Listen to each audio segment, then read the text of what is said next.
영화 살인의 추억의 모티브가 된 한 사건을 기억하십니까? 끝내 범인을 잡지 못한 채 역대 최악의 장기 미제 사건으로 기록된 화성 연쇄 살인 사건.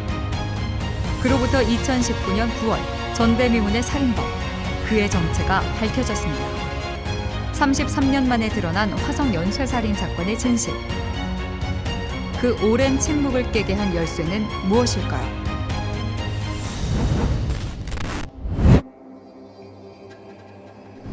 지난 1986년부터 1991년까지 경기도 화성 일대에서 연쇄 살인 사건이 발생했습니다. 희생자는 무려 10명, 10대 소녀부터 70대 노인까지 연령은 다양했으며 피해자는 모두 여성이었습니다. 이들은 대부분 성폭행 당한 뒤 자신이 입고 있던 옷이나 스카프로 결박당한 채 잔혹하게 살해됐으며 시신은 주로 인적이 드문 논밭이나 야산에서 발견됐습니다. 당시 연간 200만 명이 넘는 경찰이 대거 투입되고 수사력이 총동원됐지만 목격자나 주변 인물만 조사하는 게 전부였던 상황. 확보한 증거물에서 DNA를 분석하는 기술 또한 부족하다 보니 과학수사란 사실상 불가능한 수준이었습니다. 그러다 화성 연쇄살인 8차 사건에서 한 사람이 범인으로 지목됩니다. 거듭 무죄를 주장했지만 위협적이고 강압적인 수사 방식에 못 이겨 허위 자백을 해야 했던 윤성여 씨. 결국 누명을 쓴 채 20년의 억울한 옥살이를 해야 했습니다. 한편 화성 연쇄살인 사건 이후로도 조두순, 강호순 사건과 같은 강력범죄가 잇따르자 2010년 DNA법이 제정 시행됐으며 위헌 논란에도 2014년 헌법재판소 재판관 5대4 합헌 결정으로 가까스로 효력이 유지될 수 있었습니다. DNA법은 주로 살인, 강간, 폭력 등 재범 가능성이 높은 범죄자를 대상으로 구강상피세포를 통해 채취한 DNA를 확보해 둠으로써 범죄 수사와 예방에 활용하기 위해 마련된 법입니다. 이에 따라 검찰은 DNA 신원 확인 정보 데이터베이스를 구축하며 범죄자의 검거율을 높이고 재범 가능성을 줄이는 데 결정적 기여를 해오고 있습니다.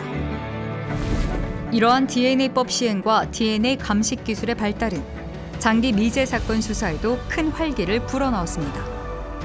경기 남부지방경찰청 미제 분석팀은 화성 연쇄살인 사건의 현장 증거물에 대한 DNA 감정을 국과수에 의뢰했고 DNA 감정에 성공해 경찰청과 대검에 수록된 DNA 데이터베이스와 비교 검색한 결과 화성 연쇄살인 5차, 7차, 9차 사건에서 한 수감자의 DNA와 일치하는 것을 확인하게 됩니다. 처제를 강간하고 살해해 무기수로 복역 중인 이춘재였습니다. 2019년 8월 수감 중인 이춘재의 DNA가 검출되었다는 사실을 통보받았습니다. DNA의 결정적 증거로 본격적인 재수사에 돌입했지만 자신의 범행임을 극구 부인한 이춘재는 프로파일러와 오랜 심리전 끝에 마침내 모든 범행을 털어놓았습니다. 화성 연쇄살인 사건의 진범이 33년 만에 밝혀진 셈입니다. 이 과정에서 새롭게 드러난 또 다른 진실. 윤성여 씨가 범인으로 지목된 8차 사건의 진범 역시 이춘재였던 것. 이춘재는 진범만이 알 수 있는 여러 상황을 구체적으로 진술하며 윤성여 씨가 청구한 재심에서 무죄임을 직접 밝히기도 했습니다. 검찰은 이춘재의 자백과 이전에 윤성여 씨의 유죄 근거가 된 채모 감정서에 여러 오류가 있었던 점을 근거로 무죄를 구형했습니다.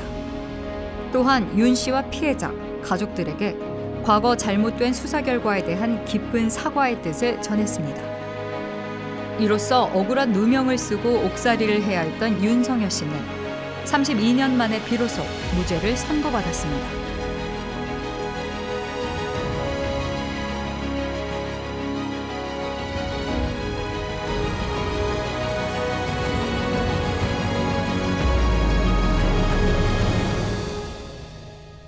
(33년간의) 끈질긴 추적 끝에 마침내 수면 위로 드러난 화성 연쇄살인 사건의 진실. 그 오랜 침묵을 깨게 한 열쇠는 수사관의 감이나 신문 조사가 아닌 DNA법과 DNA 과학 수사가 있었기에 가능했습니다. 검찰은 대한민국의 형사정의를 실현하기 위해 증거와 법리에 따라 공정하게 법을 집행하고 인권을 존중해 국민의 기본권을 지키는 검찰 본연의 사명을 다할 것입니다.